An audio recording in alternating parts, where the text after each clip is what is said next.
Bom dia! Mais uma manhã com Deus, priorizando a palavra de Deus. E nesta manhã do dia 17/3, nós vamos meditar de 1 Samuel, do capítulo 8 ao capítulo 10, né?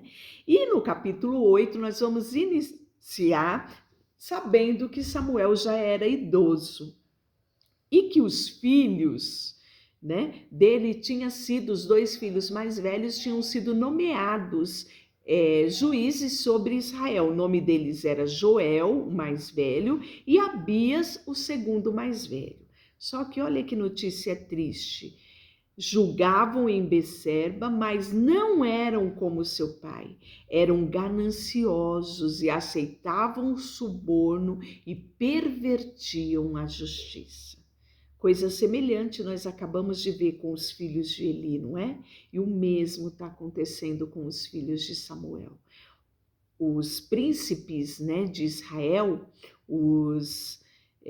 as autoridades perceberam isso e foram até Samuel conversar com ele e disseram assim, né, em Ramá, que era onde Samuel ficava. Eles foram discutir essa questão com Samuel e disseram: olha, o Senhor está idoso e seus filhos não seguem o seu exemplo. Escolha um rei para julgar, como ocorre com todas as outras nações. Samuel ficou triste, ficou chateado e aí foi falar com Deus, né, a respeito disso. E aí buscou orientação ao Senhor e o Senhor respondeu: faça tudo o que eles pedem, pois é a mim que eles rejeitam e não a você. Eles me rejeitaram como rei, desde que eu os tirei da terra do Egito até hoje, eles têm me abandonado e seguido outros deuses. Agora tratam você da mesma forma. Faça o que eles pedem, mas advirtam-os solenemente a respeito de como o rei governará. E assim Samuel fez, juntou todo o povo, e aí o texto fala que ele os reuniu para falar sobre as advertências. Este é o modo como o rei governará sobre vocês. Ele convocará seus filhos para servi-lo em seus carros de guerra, como seus cavaleiros, fará correr na frente dos seus carros, colocará alguns como generais, capitães de seus exércitos, obrigará outros a arar o campo, a fazer colheita, forçará outros mais a fabricar armas, tomará suas filhas, obrigará a cozinhar, assar pães, fazer perfumes para ele, né? Tomará de vocês o melhor dos seus campos, vinhedos, olivais e dará aos servos dele, né? Exigirá 1/10 do seu rebanho e vocês se tornarão escravos dele. Sabe? Depois de ouvir todas as advertências, eles disseram: mesmo assim, queremos um rei, queremos ser como todas as nações ao nosso redor. E aí, nós vamos ter aqui no capítulo 9 o encontro de Saul com Samuel. Olha que interessante. Havia um homem de alta posição chamado Quis, da tribo de Benjamim, era filho de Abiel, filho de Zeror, filho de Becorate, filho de Afia, da tribo de Benjamim. Seu filho era Saul. Olha que interessante. E aí você deve olhar para isso e vai falar assim: nossa, mas de quem afinal ele era filho? Aqui o texto fala: filho de Quis, filho de Abiel, filho de Zeror, filho de Becorate, filho de Afia. Afinal, de quem era filho?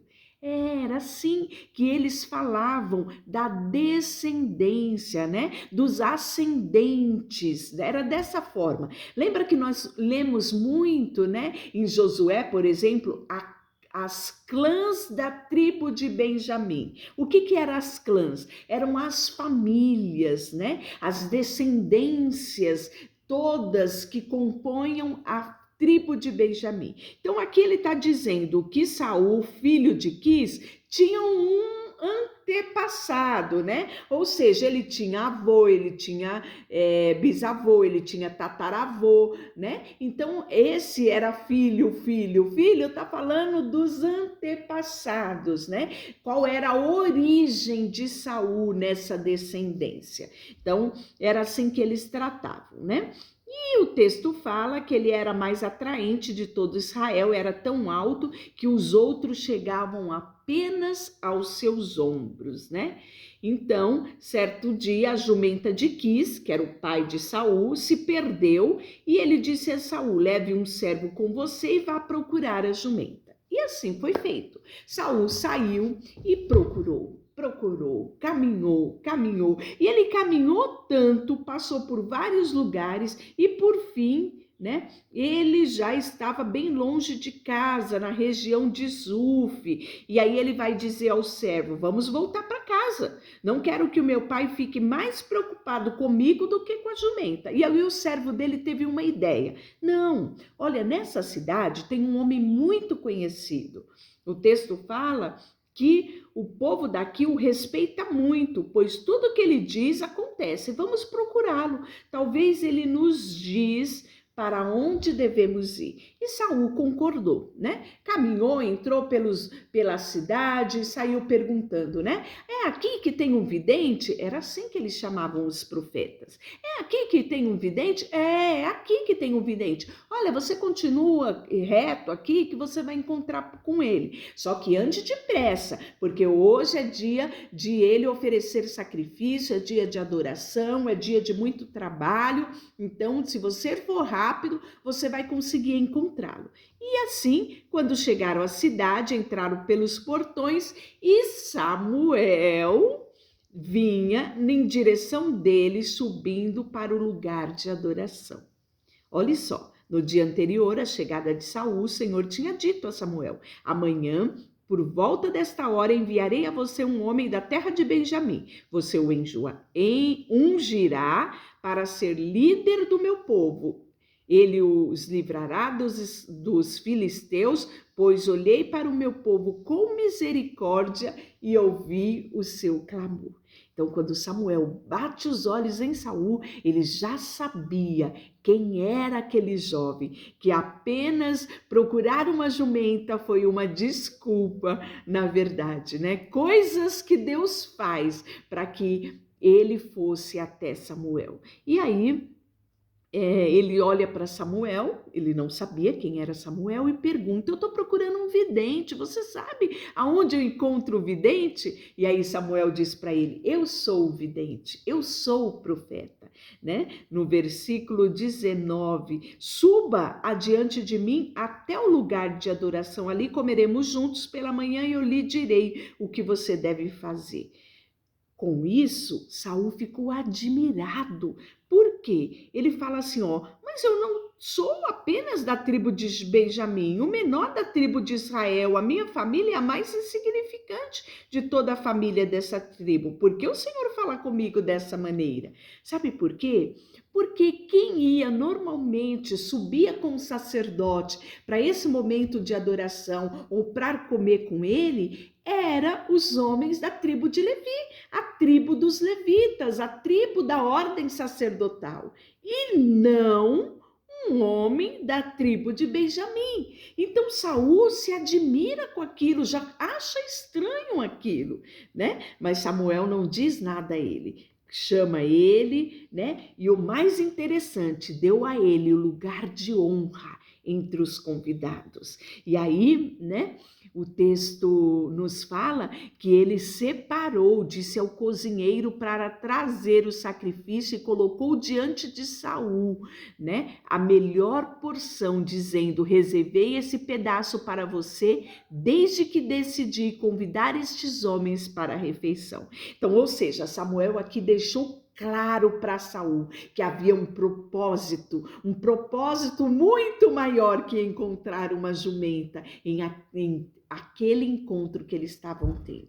Imagina aqueles 30 homens que estavam assentados ali com Samuel. Todos deviam olhar para Saul e dizer: tem algum segredo que logo, logo saberemos. E aí o texto fala que no versículo 17, algum tempo depois, Samuel convocou todo o povo para se reunir diante do Senhor em Mispa. Samuel reuniu toda a tribo de Israel, tribo de Benjamim foi escolhida por sorte e por fim Saul, filho de Quis, foi escolhido dentre eles quando procuravam, porém não o encontraram. Por fim, perguntaram: ele já chegou? Sim, este é o homem que o Senhor escolheu para ser rei. Não há ninguém semelhante a ele em todo Israel. E todo o povo gritou: viva o rei!